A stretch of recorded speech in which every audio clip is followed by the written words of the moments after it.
أعوذ بالله من الشيطان الرجيم.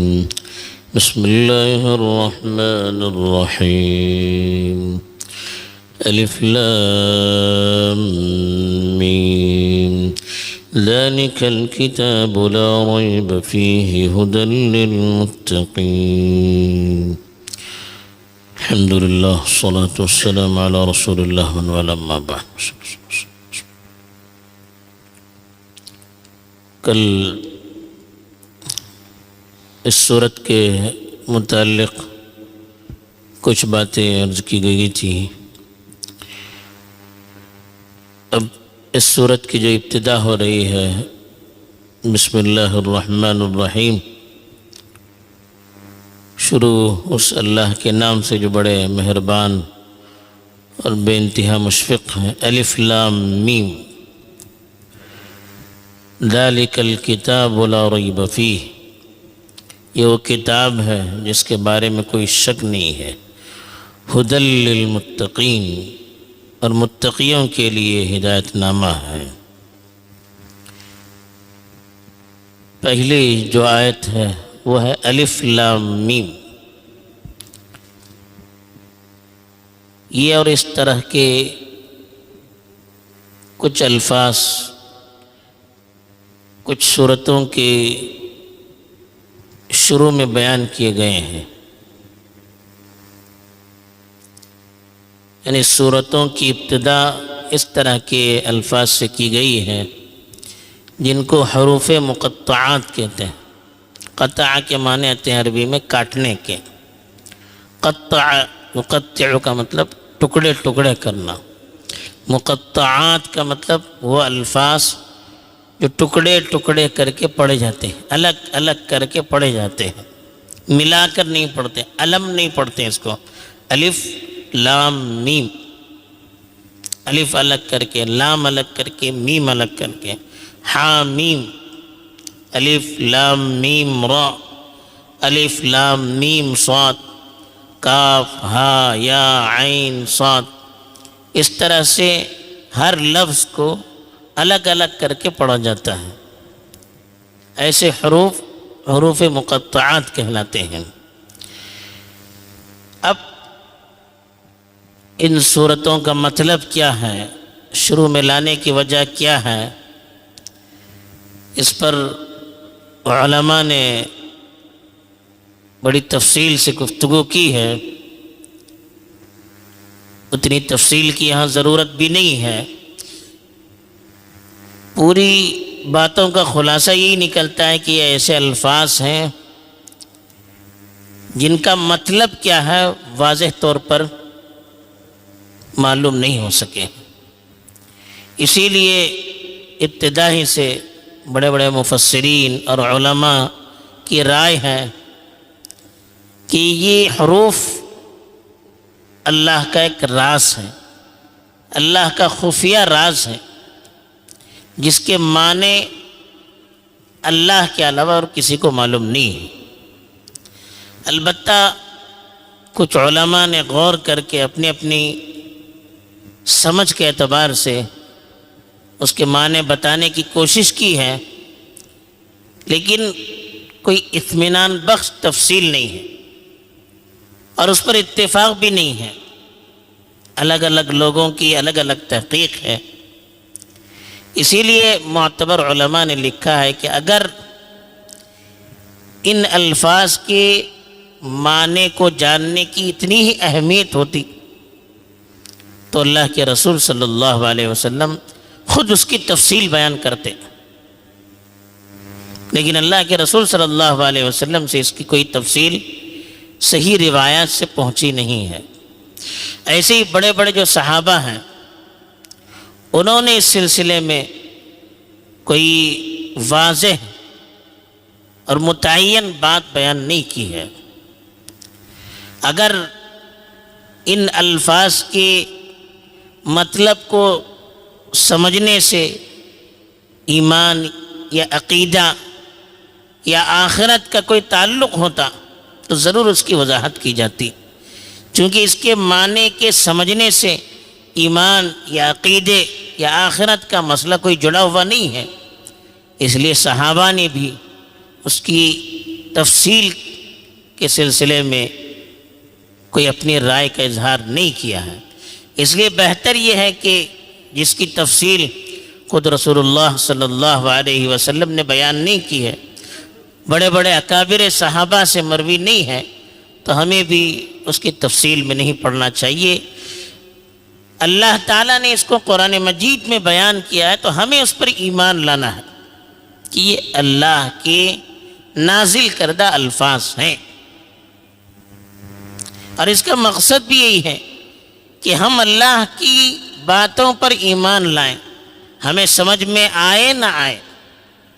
اگر یہ معلوم ہو جائے کہ یہ کلام اللہ کی طرف سے ہے، یہ حروف اللہ کی طرف سے ہیں، یہ کلمات اللہ کی طرف سے ہیں، یہ باتیں اللہ کی طرف سے ہیں، تو ہمیں اس پر ایمان لانا ہے۔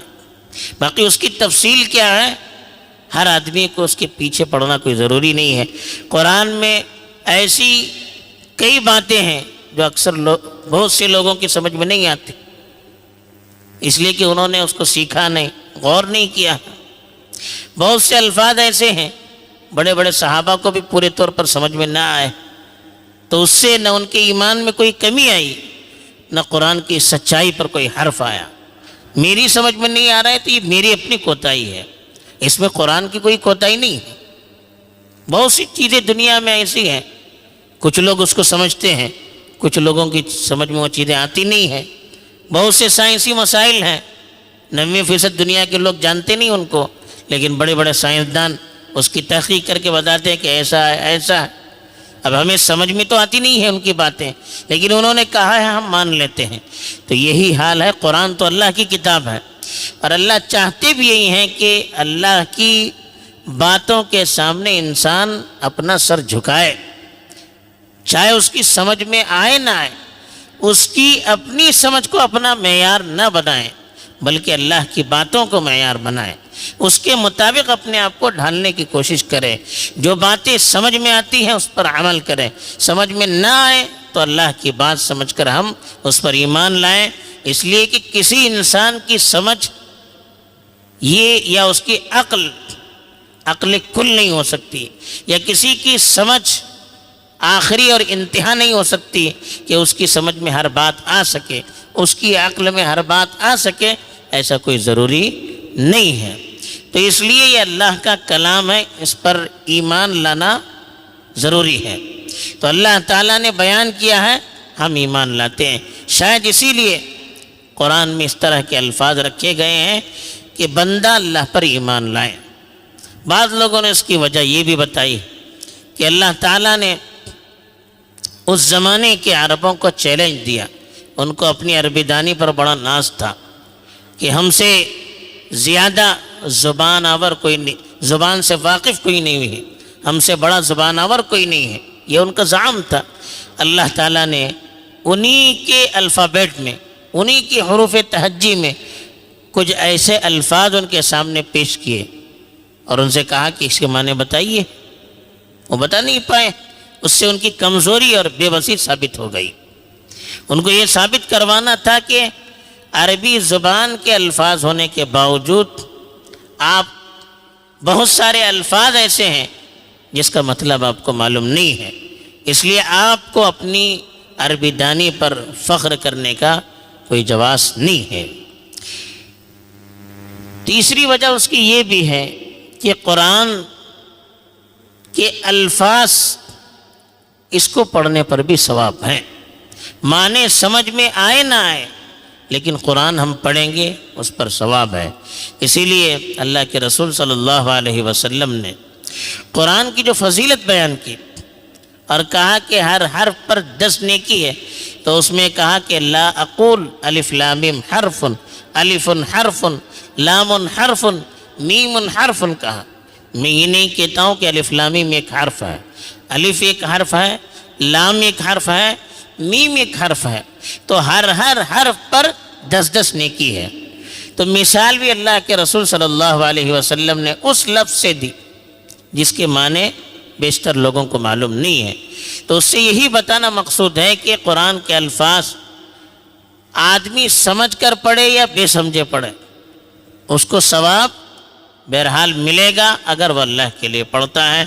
تو اسی لیے کچھ صورتوں کی ابتدا اللہ تعالیٰ نے اس طرح کے الفاظ سے کی ہے۔ پھر فرمایا ذالک الکتاب لا ریب فیہ، ذالک کا مطلب، ذالک کا لفظ اس کے معنی آتے ہیں وہ، اشارہ کرنے کے لیے آتے ہیں۔ ھذا کہتے ہیں یہ، ذالک کہتے ہیں وہ۔ اب یہ دونوں الفاظ ایک قریب کی چیز بتانے کے لیے، دور کی چیز بتانے کے لیے استعمال ہوتے ہیں، لیکن ضروری نہیں ہے۔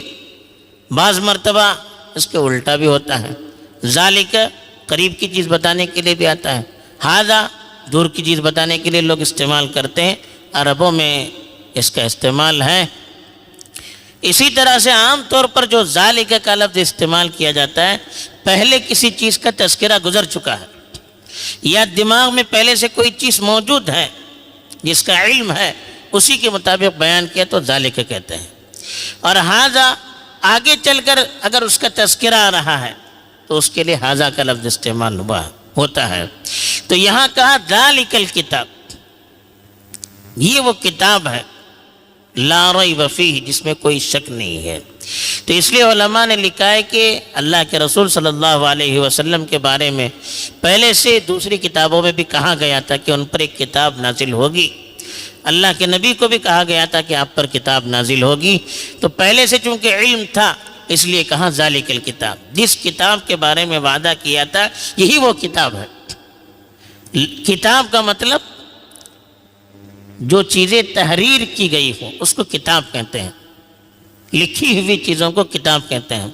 اس لیے علماء نے لکھا ہے کہ کتاب کا لفظ لا کر اللہ نے بتا دیا کہ یہ کتاب قرآن کی آیات ایسی نہیں ہے کہ اس کو محض پڑھا اور یاد رکھا جائے، بلکہ یہ وہ کتاب ہے جو باقاعدہ تحریری طور پر بھی موجود ہے، اللہ کے پاس بھی موجود ہے اور دنیا میں بھی اس کی تحریر کا انتظام ہوگا اور تحریر کے ذریعے سے اس کو محفوظ رکھا جائے گا۔ اس لیے کتاب کا لفظ استعمال کیا اور کہا لا ریب فیہ، اس کتاب میں کوئی شک نہیں۔ کوئی شک نہیں کا مطلب کیا؟ ایک تو یہ کہ اس کتاب کے، ریب کہتے ہیں شک کو، لا کہتے ہیں نہیں، لا ریب کوئی شک نہیں، فیہ کا مطلب اس میں، یعنی اس کتاب کے اللہ کی طرف سے نازل ہونے میں کوئی شک نہیں ہے۔ اس لیے کہ اللہ تعالیٰ نے قرآن مجید کے اپنی طرف سے نازل ہونے کے اتنے دلائل قرآن میں دیے ہیں کہ کوئی اس کا انکار نہیں کر سکتا۔ کھلم کھلا چیلنج دیا، وَإِن كُنتُمْ فِي رَيْبٍ مِّمَّا نَزَّلْنَا عَلَىٰ عَبْدِنَا فَأْتُوا بِسُورَةٍ مِّن مِّثْلِهِ، اگر ہم نے جو نازل کیا اس کے بارے میں تمہیں شک ہے تو آپ اس طرح کی کوئی صورت لے آئیے۔ کھلم کھلا اللہ نے چیلنج دیا۔ کب چیلنج دے سکتا ہے؟ جب یہ اللہ کی طرف سے کتاب ہوگی۔ انسانی کتاب ہوگی تو انسان اس کو چیلنج نہیں دے سکتا۔ ایسی بہت سی چیزیں اس کے اندر بیان کی گئی ہے کہ آج 1400 سال کے بعد اس کی تحقیق ہو رہی ہے۔ اس کی ایک تحقیق پر بھی کوئی آج تک انگلی نہیں اٹھا نہیں سکا کہ یہ قرآن میں ہے، یہ صحیح نہیں ہے، اس کی تحقیق غلط ہے۔ آج تک ایک محقق بھی، ایک سائنٹسٹ بھی قرآن کی بیان کردہ چیزوں پر انگلی نہیں اٹھا سکا، بلکہ آج کی سائنس بہت سی وہ چیزیں جو قرآن میں ہیں اس پر تحقیق کر کے حقیقت تک پہنچ رہی ہے۔ تو اس لیے اس کتاب کے اللہ کی طرف سے نازل ہونے میں کوئی شک نہیں ہے۔ دوسرا مطلب علماء نے یہ بھی لیا ہے کہ اس قرآن میں جو باتیں بیان کی گئی وہ یقینی ہیں، اس میں شک کی گنجائش نہیں ہے۔ دنیا میں اب سائنس تحقیق کرتے ہیں یا دوسرا کوئی تحقیق کرتا ہے، عام طور پر ان کی جو تحقیق ہوتی ہے وہ ظن ہوتا ہے، ان کا گمان ہوتا ہے، یقینی باتیں نہیں ہوتی ہیں۔ اس لیے اس میں تبدیلیاں ہوتی رہتی ہیں، سائنس میں تبدیلیاں ہوتی رہتی ہیں، دوسرے علوم میں تبدیلیاں ہوتی رہتی ہیں۔ اس لیے ان کی جو تحقیق ہوتی ہے، ان کا جو سرچ ہوتا ہے وہ ظنی ہوتا ہے، وہ ان کے گمان کے مطابق ہوتا ہے، ان کے خیال کے مطابق ہوتا ہے، ضروری نہیں ہے کہ حقیقت بھی وہ ہو۔ اس لیے اس میں تبدیلی ہوتی رہتی ہے، بعد میں دوسرا آتا ہے وہ اپنی دوسری تحقیق، دوسرا سرچ بیان کرتا ہے۔ لیکن قرآن ایسی چیز ہے کہ جس کی ہر بات یقینی ہے، اللہ نے جو بتایا ہے ہر بات حرف آخر ہے، اس پہ کسی طرح کی کوئی شک نہیں کر سکتا، شک کی گنجائش بھی نہیں، خالی گمان یا خیالات نہیں ہے، بالکل حقیقت اور تحقیقی چیز ہے۔ اس لیے کہا لا ریب فیہ، ہدی للمتقین، ہدا کہتے ہیں ہدایت، رہبری، راہ راست کو دکھانے والی چیز. کہا کہ یہ قرآن ہدایت کی کتاب ہے، صحیح راہ دکھلانے والی کتاب ہے، رہبری کرنے والی کتاب ہے. لیکن للمتقین کا، متقی کون ہے؟ جو گناہوں سے بچتا ہے اور اللہ کی پوری طرح سے اطاعت کی کوشش کرتا ہے، یعنی اللہ کے احکام کو مان کر دنیا میں زندگی گزارتا ہے اور اللہ کی نافرمانی سے بچنے کی کوشش کرتا ہے. تقویٰ بچنے کو کہتے ہیں، دور رہنے کو کہتے ہیں. تو اللہ وہ بندہ جو اللہ کے عذاب سے دور رہنے کے لیے اللہ کی اطاعت کے ساتھ دنیا میں زندگی گزارتا ہے، اس کی نافرمانی سے بچ کر زندگی گزارتا ہے، گناہوں سے اور غلط چیزوں سے بچ کر زندگی گزارتا ہے، تو وہ متقی کہلاتا ہے.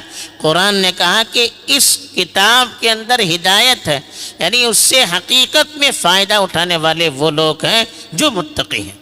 ورنہ قرآن تو سب کے لیے ہدایت کے لیے آیا ہے، ہدی للناس کہا، سب کے لیے اس میں ہدایت ہے. لیکن فائدہ کون اٹھاتا ہے؟ جو دل سے فائدہ اٹھانا چاہتا ہے، جو اپنے دل کو ہر طرح کی گندگیوں سے پاک اور صاف رکھتا ہے، تکبر سے، شک شکوک اور شبہات سے، غلط فکروں سے اپنے آپ کو پاک رکھتا ہے، اللہ سے ڈر کر، اللہ سے نافرمانی سے بچ کر دنیا میں زندگی گزارتا ہے، اس کو اس قرآن سے فائدہ ہوتا ہے، وہ اس قرآن کے پیغام سے فائدہ اٹھاتا ہے. ورنہ اکثر لوگ سنتے ہیں وہ فائدہ اٹھاتے نہیں ہیں. وَنُنَزِّلُ مِنَ الْقُرْآنِ مَا هُوَ شِفَاءٌ وَرَحْمَةٌ لِّلْمُؤْمِنِينَ وَلَا يَزِيدُ الظَّالِمِينَ إِلَّا خَسَارًا. خود قرآن نے کہا کہ ہم نے قرآن میں ایسی چیزیں نازل کی ہیں جس میں مومنوں کے لیے شفا ہے، تسلی کا سامان ہے، وَرَحْمَةٌ لِّلْمُؤْمِنِينَ ان کے لیے رحمت کا سامان ہے. لیکن وَلَا يَزِيدُ الظَّالِمِينَ إِلَّا خَسَارًا، ظالموں کا تو اس میں نقصان ہی نقصان ہے، وہ تو اس سے فائدہ نہیں اٹھاتے ہیں. انما تنذر من اتبع الذکر وخشی الرحمن بالغیب. کہا کہ آپ ان لوگوں کو ڈرا سکتے ہیں جو نصیحت کو قبول کرتے ہیں، اس کی پیروی کرتے ہیں اور غیب سے اللہ کا خوف دل میں رکھتے ہیں، وہ فائدہ اٹھا سکتے ہیں. ورنہ قرآن کے اندر تو سب کو فائدہ دینے کی صلاحیت ہے. جیسے بارش ہوتی ہے تو ہر زمین پر بارش ہوتی ہے، لیکن فائدہ وہ زمین اٹھاتی ہے جس کے اندر صلاحیت ہوتی ہے. ورنہ پانی پڑا رہتا ہے کوئی فائدہ نہیں ہوتا ہے. بنجر علاقہ ہے، پہاڑی علاقہ ہے، پتریلی زمین ہے، پانی رہتا ہے کوئی درخت نہیں اگتا ہے. اس میں پانی کی کمزوری نہیں ہے، اس زمین کی کمزوری ہے. ایسے ہی ایک آدمی بیمار ہوتا ہے، اس کو ٹیسٹی کھانا کھلائیے، اس کو لذت ملتی نہیں، اس سے وہ اس کے لیے ہضم نہیں ہوتا ہے. اس میں کھانے کی کوئی کمی نہیں ہے، کھانے والے کی کمی ہے کہ اس کو بیمار ہے، اس کا ہاضمہ کمزور ہے، اس کی زبان کا ٹیسٹ نہیں ہے، اس کی وجہ سے اس کھانے سے اس کو کوئی لذت نہیں مل رہی ہے، کوئی فائدہ نہیں ہو رہا ہے، بلکہ کبھی کبھی بدہضمی کی وجہ سے نقصان ہوتا ہے. یہ اس کی اپنی ذات کی کمزوری ہے، اس کھانے کی کمزوری نہیں ہے. ایسے ہی اس قرآن سے اگر گمراہ لوگ، نافرمان لوگ اس کو فائدہ نہیں ہو رہا ہے تو یہ ان کی غلطی ہے، ان کے اخلاص کی نہ ہونے کی دلیل ہے، ان کے دل کے اندر صلاحیت کے نہ ہونے کی دلیل ہے. ورنہ قرآن تو سب کے لیے آیا ہے، لیکن فائدہ اٹھاتے کون ہیں؟ جن کے اندر تقوی اور پرہیزگاری ہے. گویا ہمیں پیغام دیا جا رہا ہے کہ اس قرآن کے بارے میں ایک تو کوئی شک نہیں کرنا چاہیے، اس کی ہر بات پر ہمیں یقین ہونا چاہیے، اور دوسری چیز اس قرآن سے ہمیں رہبری حاصل کرنی چاہیے. تیسری چیز ایسی چیزوں سے ہمیں بچنا چاہیے جس سے ہم محروم ہو سکتے ہیں. اللہ کی نافرمانی، سرکشی، شکوک اور شبہات، تکبر، ہٹ درمی، ایسی چیزوں سے ہم بچیں گے تب اللہ کی طرف سے صحیح ہدایت ہمیں ملے گی. اللہ توفیق دے. آمین. وآخر دعوانا الحمدللہ.